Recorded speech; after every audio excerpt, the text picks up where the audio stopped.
नगर केंद्राचं प्रसारण 6:05 आणि 10 सेकंद झालेली आहेत. आता प्रसारित करीत आहोत अमृतधारा हा कार्यक्रम. अमृतधारा या कार्यक्रमात आता ऐकूया व्रत याविषयी स्मिता सोनवणे पानकडे यांचे विचार.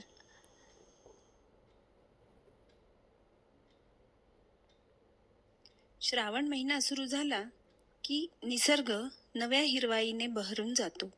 याच काळात नागपंचमीसारखे निसर्गाशी नाते दृढ करणारे सण आणि येणारा स्वातंत्र्य दिन आपल्याला राष्ट्रप्रेम, कर्तव्य आणि जबाबदारीची आठवण करून देतात.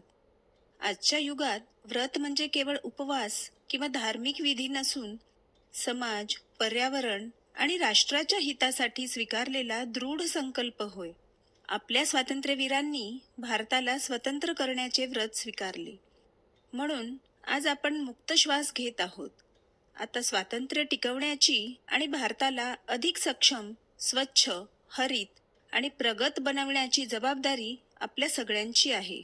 म्हणूनच स्वच्छतेचे व्रत, स्वातंत्र्य जपण्याचे व्रत, वृक्ष लागवडीचे व्रत, जलसंवर्धनाचे व्रत आणि जबाबदार नागरिकत्वाचे व्रत हीच आजच्या काळातील खरी राष्ट्रभक्ती आहे.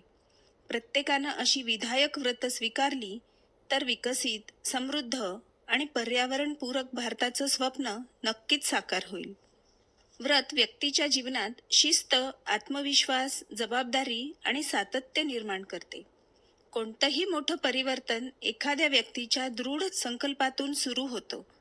महापुरुषांनीही आपल्या ध्येयासाठी अखंड प्रयत्न केले.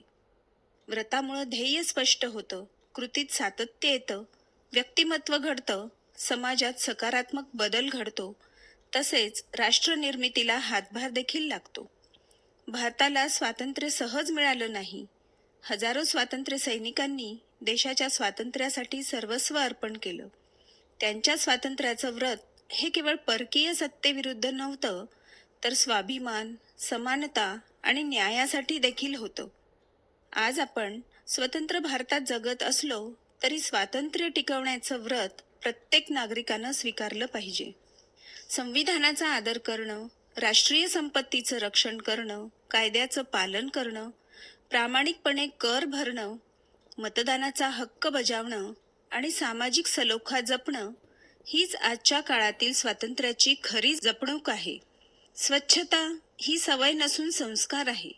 स्वच्छतेचं व्रत स्वीकारणारा नागरिक केवळ स्वतःचंच नव्हे तर संपूर्ण समाजाचं आरोग्य जपतो.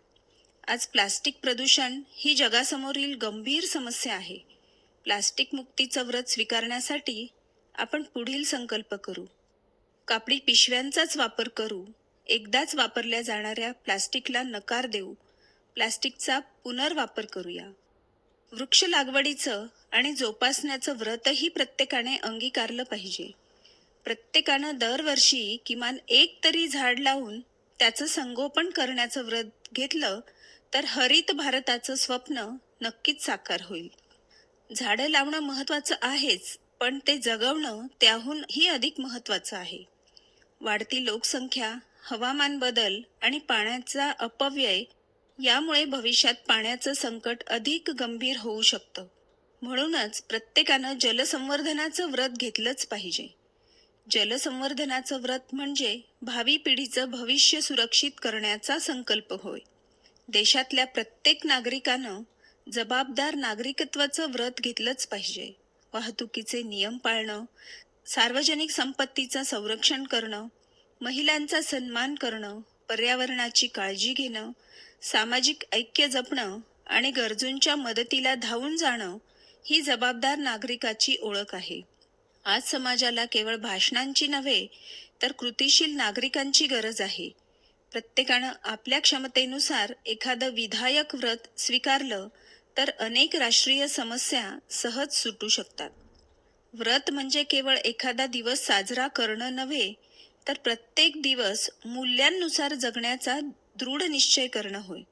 राष्ट्रप्रेम कृतीत उतरलं, स्वच्छता सवय बनली, पर्यावरण संरक्षण जीवनशैली झाली आणि प्रत्येक नागरिकानं समाजहिताचं व्रत स्वीकारलं तर भारत अधिक सक्षम, सुंदर आणि समृद्ध बनेल. व्रत याविषयी स्मिता सुनवणे पानकडे यांचे विचार आपण ऐकलेत. अमृतधारा हा कार्यक्रम आपण ऐकलात आकाशवाणीच्या छत्रपती संभाजीनगर केंद्रावरून. या कार्यक्रमाचं निर्मिती सहाय्य वैजयंती नांदगावकर यांचं, तर सादरकर्ते होते नयन पवार. आपण ऐकत आहात आकाशवाणी छत्रपती संभाजीनगर केंद्राचं प्रसारण. 6:10 आणि 33 सेकंद झालेली आहेत. आता प्रसारित करीत आहोत स्वरांजली, हा भक्तिसंगीताचा कार्यक्रम.